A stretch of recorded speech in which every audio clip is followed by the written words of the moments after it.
હું વિધવા હતી. મેં મારા ઘરના 2 રૂમ એક યુવાન શિક્ષકને ભાડે આપ્યા હતા. તે દેખાવમાં ખૂબ હેન્ડસમ હતો. ધીમે ધીમે અમારી ઓળખાણ વધતી ગઈ. એક દિવસ મેં તેને મારા ઘરે જમવા બોલાવ્યો તો તે ખુશી ખુશી મારા ઘરે આવ્યો. જમવાનું થયા પછી અમે બંને બેસીને ટીવી પર ફિલ્મ જોવા લાગ્યા. ટીવી પર એક હિન્દી ફિલ્મ ચાલી રહી હતી. માહોલ ખૂબ શાંત અને અલગ જ હતો. ધીમે ધીમે સરે મારો હાથ પોતાના હાથમાં લીધો અને પછી આગળ કંઈક એવું થયું. તો મિત્રો, વિડીયો છેલ્લે સુધી જરૂર જોશો, તમને મજા આવશે. નમસ્તે દોસ્તો, મારું નામ અર્ચના છે. હું વિધવા છું અને એક નાનકડા ગામમાં રહું છું. મારા પતિના અવસાન બાદ મારું જીવન સંપૂર્ણપણે બદલાઈ ગયું હતું. ઘરની 4 દિવાલીઓમાં કેદ થઈને મારો એકલપણો મને કાપવા લાગ્યો હતો. જીવનનો બોજ કેટલો ભારે હોય છે તે મેં તે દિવસથી જ અનુભવવાનું શરૂ કર્યું હતું. તેમ છતાં મારા પતિએ બનાવેલા વધારાના રૂમ મારા માટે સહારો બની ગયા હતા. હું આ રૂમ ભાડે આપતી હતી અને તેનાથી મારું ઘર ચાલતું હતું. એક બપોરે હું સિલાઈ મશીન પર બેસીને કામ કરતી હતી અને વિચારોમાં ખોવાયેલી હતી. ત્યાં અચાનક દરવાજે ટકોર થઈ. આટલી ગરમીમાં કોણ આવ્યું હશે? આ વિચાર સાથે હું ઊભી થઈ અને દરવાજો ખોલ્યો. સામે એક ઊંચો, હેન્ડસમ અને દુબળો પાતો યુવાન ઊભો હતો. તેણે સાદા કપડાં પહેર્યા હતા, જેમાંથી તેની સાદગી અને સારા સંસ્કાર ઝળકતા હતા. તેણે મુસ્કુરાતા નમસ્તે કરી અને કહ્યું, મારું નામ પ્રશાંત છે. હું તમારા ગામની શાળામાં નવો શિક્ષક બનીને આવ્યો છું. મને રહેવા માટે રૂમ જોઈએ છે અને સાંભળ્યું છે કે તમારે અહીંયા ભાડે રૂમ મળે છે, તેથી આવ્યો છું. મેં શાંતિથી જવાબ આપ્યો, હા, રૂમ છે. હું ઘરની કુંડી બંધ કરી ખૂટી પર ટાંગેલી ચાવી લઈને તેને સામેના 2 રૂમ બતાવવા ગઈ. તે બંને રૂમ ખાલી હતા. બાકીના રૂમ પહેલેથી જ ભાડે આપેલા હતા. મેં તાળું ખોલીને રૂમ બતાવ્યા. પ્રશાંત અંદર ગયો, ચારે બાજુ ધ્યાનથી જોયું અને બોલ્યો, રૂમ સારા છે. મને અહીંયા રહેવાનું ગમશે. ભાડું કેટલું છે? મેં કહ્યું, આ બંને રૂમનું ભાડું 3000 રૂપિયા છે અને 1 મહિનાનું એડવાન્સ આપવું પડશે. તે હળવી મુસ્કાન સાથે બોલ્યો, ઠીક છે. હું કાલે સવારે પૈસા લઈને આવીશ અને કાલથી જ શિફ્ટ થઈ જઈશ. મેં માથું હલાવીને કહ્યું, ઠીક છે. પછી તેણે નમ્રતાથી મને વંદન કર્યું અને શાળા તરફ ચાલ્યો ગયો. હું પાછી રૂમમાં આવી, સિલાઈમાં વ્યસ્ત થઈ ગઈ, પણ મન વારંવાર તે નવા શિક્ષક તરફ ખેંચાતું હતું. સાંજે જમીને સૂઈ ગઈ અને બીજે દિવસે સવારે તેની રાહ જોવા લાગી. લગભગ 9 વાગ્યે તે આવ્યો. હાથ જોડીને નમસ્તે કર્યું અને એડવાન્સના પૈસા આપ્યા. મેં તેને ઘરની ચાવી આપી ત્યારે તે બોલ્યો, સાંજે મારો સામાન આવશે. મેં કહ્યું, ઠીક છે. પહેલાં ચાલો હું તમને ચા આપું. પણ તે મુસ્કુરાતા બોલ્યો, ના, હવે મોડું થાય છે. શાળાએ જવું છે. ફરી ક્યારેક પીશું. આમ કહીને તે ચાલ્યો ગયો. બરાબર 4 વાગ્યે તે એક ટેમ્પા સાથે પાછો આવ્યો. ટેમ્પામાં તેનો ઘણો સામાન હતો. ધીમે ધીમે તેણે સામાન નીચે ઉતારવાનું અને રૂમમાં ગોઠવવાનું શરૂ કર્યું. હું આ બધું દરવાજેથી ચૂપચાપ જોતી હતી. લાગ્યું કે તે એકલો નથી. આ વિચારથી મારા મનમાં એક અજીબ સંતોષ હતો. તેને જોઈને લાગ્યું કે થોડી મદદ કરવી જોઈએ. તેથી હું રસોડામાં ગઈ. ચાનું પાણી ચડાવીને 3 કપ ચા બનાવી. ટ્રે લઈને બહાર આવી તો જોયું કે પ્રશાંત મારી તરફ એક ટક જોઈ રહ્યો હતો. તેની આંખોમાં આદરની ચમક હતી. મેં તેને 1 કપ ચા આપી, ટેમ્પો ડ્રાઈવરને આપી અને 3જો કપ મેં લીધો. થોડી વાર અમે ત્રણેય વાતો કરતા ચા પીતા રહ્યા. તે પવે મને લાગ્યું કે મારા જીવનનું એકલાપણું થોડી વાર માટે ક્યાંક ખોવાઈ ગયું હતું. પછી હું ઘરે પાછી આવી અને મારા કામમાં લાગી ગઈ. આ રીતે 2-3 દિવસ નીકળી ગયા. તે દિવસોમાં મેં અજાણતા બારીમાંથી તેની તરફ જોવાનું શરૂ કર્યું. સવારે શાળાએ જતી વખતે, સાંજે પાછા ફરતી વખતે તેની વ્યથા નજરે પડતી. ક્યારેક લાગતું કે તે પોતે જ ખાવાનું બનાવીને ખાતો હશે, કારણ કે તેના રૂમમાં એકલાપણાનો અહેસાસ થતો હતો. એક દિવસ સાંજે લગભગ 6:30 વાગ્યે હું ઘરમાં હતી ત્યારે જોયું કે તેના રૂમમાંથી ધુમાડો નીકળી રહ્યો હતો. મને ઉત્સુકતા થઈ કે સર આખરે શું કરતા હશે. તેથી મેં નક્કી કર્યું કે આજે જઈને જોઉં. હું ધીમે ધીમે તેના દરવાજે ગઈ અને અંદર ડોક્યું કર્યું. સામેનું દ્રશ્ય જોઈને મારું દિલ ભરાઈ આવ્યું. સર ખરેખર પોતે જ ખાવાનું બનાવી રહ્યા હતા. તેમની એકલતા અને અસહાયતા જોઈને મને ખૂબ દુઃખ થયું. મેં ધીમેથી અવાજ કર્યો, સર, તમે આમ એકલા ખાવાનું કેમ બનાવો છો? તે હળવી મુસ્કાન સાથે બોલ્યા, ગામમાં ક્યાંય લોજ નથી, તેથી મારે પોતે જ બનાવવું પડે છે. તેમનો જવાબ સાંભળીને મારું મન પીગળી ગયું. મેં આગળ પૂછ્યું, સર, તમે એકલા જ રહો છો? તમારી પત્ની ક્યાં છે? તમારા માતા પિતા? મારો સવાલ સાંભળતા જ તેમનો ચહેરો ગંભીર થઈ ગયો. આંખોમાં છુપાયેલું દુઃખ સ્પષ્ટ દેખાવા લાગ્યું. થોડી વાર ચૂપ રહ્યા અને પછી બોલ્યા, જ્યારે હું નાનો હતો ત્યારે જ મારા માતા પિતા મને છોડીને ચાલ્યા ગયા. અને 2 વર્ષ પહેલાં મારી પત્ની પણ આ દુનિયામાંથી ચાલી ગઈ. તેમના મોઢેથી નીકળેલો દરેક શબ્દ મને અંદરથી હચમચાવી ગયો. મને ખૂબ અપરાધ ભાવ થયો કે મેં આવો સવાલ કેમ પૂછ્યો. મેં શાંત સ્વરે કહ્યું, માફ કરજો સર, મને ખરેખર ખબર નહોતી કે તમારા પત્નીનું અવસાન થયું છે. મારો ઈરાદો તમને દુઃખ આપવાનો નહોતો. તેમણે હળવી મુસ્કાન સાથે કહ્યું, અરે ના, તમે કંઈ ખોટું નથી બોલ્યા. ઉલટું તમારી સાથે વાત કરીને મારું મન થોડું હળવું થઈ ગયું. તે વખતે મને સમજાયું કે તેમના જીવનનો એકલાપણો કેટલો ગાઢ છે. મેં દ્રઢ સ્વરે કહ્યું, સર, તમે હટી જાઓ. આજથી ખાવાનું હું બનાવીશ. તમે મારા હાથનો ડબ્બો શાળાએ લઈ જજો કે મારા ઘરે આવીને ખાજો, પણ આમ એકલા ન કરો. આ તમને નહીં શોભે. મારી વાત સાંભળીને તે થોડા મુસ્કુરાયા, બાજુએ ખસી ગયા અને મને રસોડામાં કામ કરવા દીધું.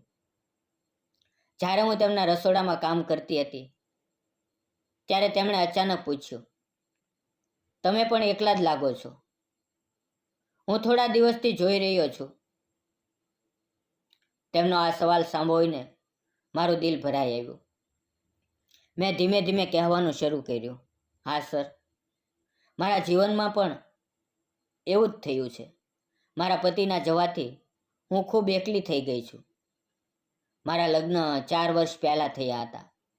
મારા પતિ ખૂબ સમજદાર, મહેનતુ અને સારા માણસ હતા. તેમણે પોતાની મહેનતથી આ રૂમ બનાવ્યા હતા. પણ નસીબને કંઈક બીજું જ મંજૂર હતું. તેમને ગંભીર બીમારી થઈ અને તે જ બીમારીમાં તેનું અવસાન થયું. તેમના જવાથી મારું આખું જીવન વેર વિખેર થઈ ગયું.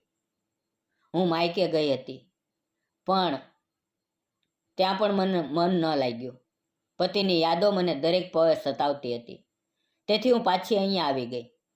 આ રૂમ ભાડે આપી અને સિલાઈનું કામ કરીને હું કોઈ રીતે ગુજારો કરું છું. પણ સાચું કહું તો હું બિલકુલ એકલી છું. મારી વાત સાંભળીને સર થોડી વાર ચૂપ રહ્યા અને પછી બોલ્યા, તમે હજી ખૂબ યુવાન છો. તમારું આખું જીવન આગળ છે. તો પછી તમે બીજા લગ્ન કેમ નથી કરતા? તેમના આ સવાલે મન અંદરથી હચમચાવી દીધી. મેં ધીમા અવાજે કહ્યું, સર, આજના જમાનામાં કોણ વિધવા સાથે લગ્ન કરશે? લોકો ફક્ત પોતાનો ફાયદો જોવે છે. કોઈની પાસે સાચું દિલ જ નથી. અમારી આમ થોડી ઘણી વાતચીત ચાલતી રહી. ત્યાં જ ખાવાનું બની ગયું. મેં કહ્યું, સર, ખાવાનું તૈયાર છે, તમે ખાઈ લો. પછી હું મારા ઘરે ચાલી ગઈ. સરે દિલથી મારો આભાર માન્યો. જતાં જતાં મારી તરફ જોયું અને હળવી મુસ્કાન સાથે બોલ્યા, તમે દેખાવમાં ખૂબ સુંદર છો અને દિલથી તેનાથી પણ વધુ સુંદર. તેમના આ શબ્દો સાંભળીને મારું દિલ અચાનક હળવું થઈ ગયું અને અંદરથી એક અજાણી ખુશી અનુભવાઈ. હું ઘરે પાછી આવી, પોતાનું ખાવાનું બનાવ્યું, પણ હવે મારા મનમાં કંઈક અલગ જ વિચારો ઉઠવા લાગ્યા. અમારા બંનેના જીવનમાં એક સમાનતા હતી, એકલાપણું અને કોઈ સહારાની જરૂર. તે જ પળથી મને લાગ્યું કે કદાચ અમે બંને એકબીજાના અધૂરા જીવનને પૂરું કરી શકીએ. અમારી દિનચર્યા હવે બદલવા લાગી. બારીમાંથી જોવું હોય પણ અમારી નજરો રોજ મળતી. સવાર સાંજ અમારી નજરો એકબીજા સાથે અથડાતી અને તે નજરોમાં શબ્દો કરતાં વધુ વાતો થતી. એક સાંજે ખાઈને હું પથારીમાં સૂતી હતી. ઘરમાં ચારે બાજુ સન્નાટો હતો, પણ મન ખૂબ બેચેન હતું. પતિના જવાથી એકલાપણું મને વધુ સતાવવા લાગ્યું હતું. તે રાત્રે મારી આંખો સામે વારંવાર સરનો ચહેરો ફરતો હતો. તેમની સચ્ચાઈ, શાંત સ્વભાવ અને દિલથી કરેલો વ્યવહાર મારા દિલ પર ઊંડી છાપ છોડી રહ્યો હતો. અજાણતા જ મારા મનમાં તેમના માટે એક અલગ પ્રકારનું ખેંચાણ થવા લાગ્યું. એક દિવસ સવારે લગભગ 9:30 વાગ્યે હું સીડીઓ ઉતરતી હતી. ત્યાં અચાનક મારો પગ લપસી ગયો અને હું પડી ગઈ. પડવાથી મારી કમરમાં એટલી તીવ્ર ઈજા થઈ કે ઊભું થવું પણ મુશ્કેલ થઈ ગયું. મારા મોઢેથી સીચ નીકળી ગઈ. મારો અવાજ સાંભળીને સર દોડતા આવ્યા. તેમણે મને ખૂબ સાવધાનીથી અને પ્રેમથી ઉપાડીને મારા રૂમમાં લઈ જઈને સુવડાવી. હું દુખાવાથી કણસતી હતી. તેમણે તરત ડૉક્ટરને બોલાવ્યા. ડૉક્ટરે તપાસ કરીને જણાવ્યું કે મારી કમરમાં ઊંડી ઈજા થઈ છે. તેમણે કેટલીક દવાઓ અને તેલ આપ્યું, જેનાથી માલિશ કરવાની હતી. મારી હાલત એવી હતી કે હું પોતે કમર પર હાથ પણ નહોતી રાખી શકતી. ત્યારે સરે જ તે તેલ લગાવીને મારી કમરની માલિશ શરૂ કરી. રોજ 2 વખત 3-4 દિવસ સુધી તેમણે પોતાના હાથથી માલિશ કરી. તેમના હાથમાં ફક્ત દવાની અસર જ નહોતી, તેમાં સંભાવ, સ્નેહ અને મમતા પણ હતી. ધીમે ધીમે મારી તબિયત સુધરવા લાગી. તે દિવસોમાં સરે મારી સંભાળ એવી રીતે રાખી જેમ કોઈ પોતાના માતા પિતા કે પતિ રાખે. દવાઓ, ખાવાનું, આરામ, દરેક જવાબદારી તેણે ઉપાડી. આ બધાએ મારા મનમાં તેમના માટે ઊંડો આદર જન્માવ્યો અને અજાણતા એક ગાઢ પ્રેમ પણ અંકુરવા લાગ્યો. 2 દિવસ સુધી તેમણે પોતાના હાથે ખાવાનું બનાવીને મને ખવડાવ્યું. મને લાગવા લાગ્યું કે કદાચ ભગવાને તેમને મારા જીવનમાં કોઈ ખાસ કારણથી મોકલ્યા છે. સમય આગળ વધતો ગયો અને હું ફરીથી ઠીક થઈને ચાલવા લાગી. એક દિવસ જ્યારે હું કપડાં સૂકવવા બહાર નીકળી, ત્યારે અમારી અચાનક નજરો મળી. તે નજરો સામાન્ય નહોતી, તેમાં ઘણું બધું છુપાયેલું હતું. સરની નજરો પણ મારા પ્રત્યે સ્નેહથી ભરેલી હતી. તે દિવસે મેં ખાસ પકવાન બનાવ્યા. મનમાં વિચાર આવ્યો કે આજે તેમને ડબ્બો આપવાને બદલે ઘરે બોલાવીને સાથે જમવું. મેં અવાજ આપીને કહ્યું, સર, આજે તમને ડબ્બો નહીં મળે. આજે તમે મારા ઘરે જમવા આવજો. તે મુસ્કુરાયા અને માથું હલાવીને હા પાડી. સાંજે શાળાએથી પાછા ફર્યા પછી રાત્રે 8 વાગ્યે તેઓ મારા ઘરે આવ્યા. મેં તેમને આદરથી બેસાડ્યા, જમવાનું પીરસ્યું. મારા ઘરે ટીવી હતું, તેથી અમે જમતા જમતા ટીવી પણ જોવા લાગ્યા. અમે બંને સોફા પર બેઠા હતા અને ટીવી પર એક હિન્દી ફિલ્મ ચાલી રહી હતી. ફિલ્મ જોઈને અમારી વચ્ચે પણ એક અલગ માહોલ બની ગયો. અમારી નજરો વારંવાર એકબીજા સાથે અથડાતી. હું નજરો નીચી કરી લેતી, પણ તેમની નજરો મારાથી હટતી જ નહોતી. જમવાનું પૂરું થયા પછી તેમણે મારા બનાવેલા ખાવાના ખૂબ વખાણ કર્યા. તેમના મોઢેથી નીકળેલા દરેક શબ્દ મારા દિલને સુકૂન આપી રહ્યા હતા. હું ઊભી થઈને ઘરની સફાઈ કરવા લાગી, પણ તેઓ હજી ટીવી જોતા હતા. થોડી વાર પછી હું પણ સોફા પર બેસી ગઈ.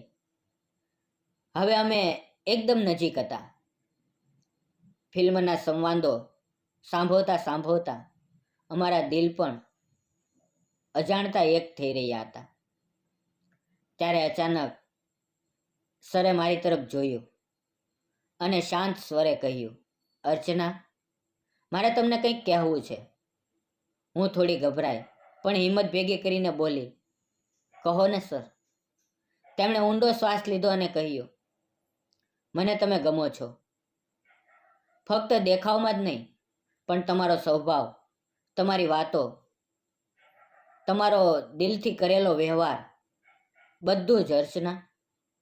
અર્ચના, મને તમારી સાથે પ્રેમ થઈ ગયો છે. તેમના આ શબ્દો સાંભળીને હું એક પળ માટે સ્તબ્ધ થઈ ગઈ. મારું દિલ ઝડપથી ધડકવા લાગ્યું. મેં ક્યારેય વિચાર્યું નહોતું કે મારા જીવનમાં ફરી કોઈ આ રીતે પ્રેમનો ઇજહાર કરશે. હું કંઈ બોલી નહીં, બસ ચૂપ રહી.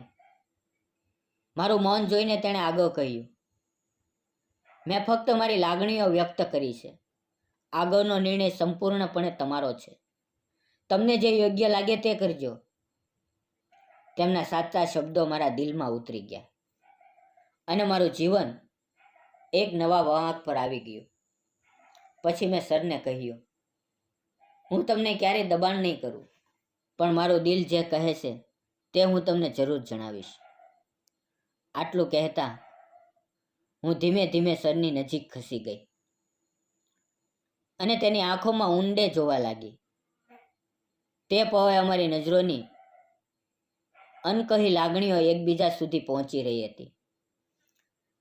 અમે બંને હવે મુસ્કુરાયા અને તે મુસ્કાનમાં એક નવો સંબંધ જન્મ લઈ રહ્યો હતો. જાણે બે ઘાયલ આત્માઓ એક સાથે આવીને ફરીથી જીવી ઉઠ્યા હોય.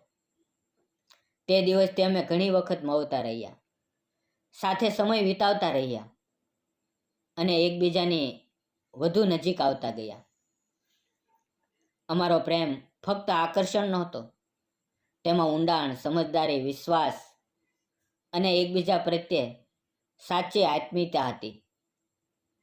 લગભગ 6 મહિના આ રીતે અમારી મુલાકાતોમાં પસાર થઈ ગયા.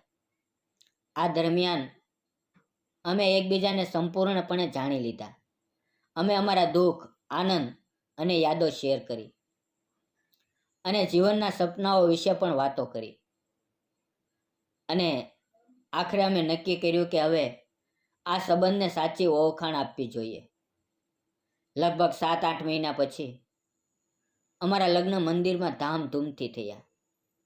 લગ્ન બાદ અમારું જીવન સાચે જ પૂર્ણ થઈ ગયું. આજે હું અને સર ખૂબ ખુશાલ જીવન જીવી રહ્યા છીએ. એક સમયે જે એકલાપણો અમારા જીવનને ગોળી રહ્યો હતો, તેની જગ્યાએ હવે પ્રેમ, અપનાપણું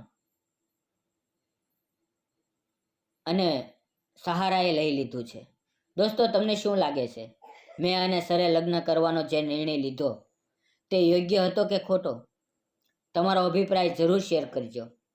આ કહાની આપણને શીખવે છે કે ભલે માણસ કેટલો પણ તૂટી જાય, જો તેને સાચો પ્રેમ, સાથ અને અપનાપણું મળે તો જીવન ફરીથી ખીલી ઉઠે છે.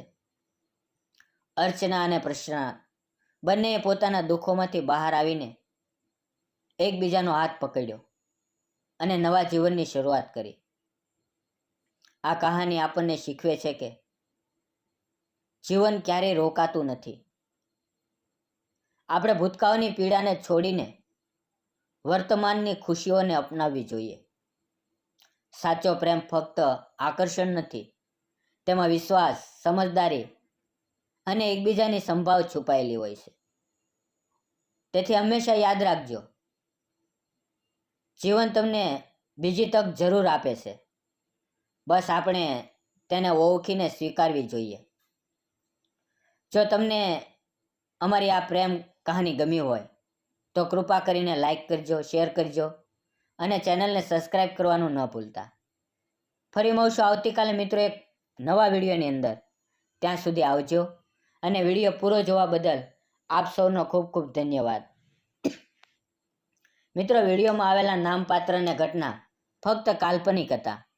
તેનો કોઈ પણ વ્યક્તિ, જાતિ કે ધર્મ સાથે સંબંધ નથી. આ વિડીયો ફક્ત મનોરંજન અને શૈક્ષણિક ઉદ્દેશ રૂપે બનાવવામાં આવ્યો છે. તેને અન્યથા ન જોશો.